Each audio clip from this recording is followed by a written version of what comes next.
একদিন দুই বন্ধু নদীর ধার দিয়ে হাঁটছিলেন। নদীর তীরে পানিতে একটি কুমির ভেসে ছিল। এক বন্ধু আরেক বন্ধুকে বলল, বন্ধু, ওই দেখো কুমির দেখা যাচ্ছে।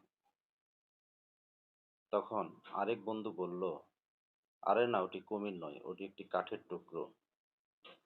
তখন প্রথম বন্ধুটি বলল, বন্ধু, ওটি সত্যি সত্যি কুমির দেখা যাচ্ছে।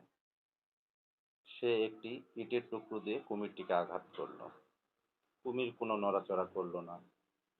দ্বিতীয় বন্ধুটি এসে এসে বলল, বন্ধু, ওটি কুমির নয়, ওটি একটি কাঠের টুকরো। তো প্রথম বন্ধু বলল, না, ওটি সত্যিই কুমির।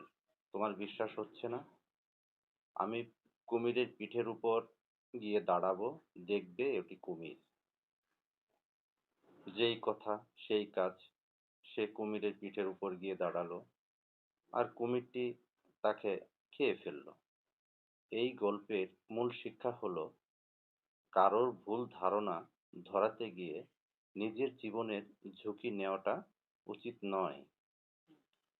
শুধু অন্যকে বিশ্বাস করানোর জন্য নিজেকে বিপদে না জড়ানোই ভালো।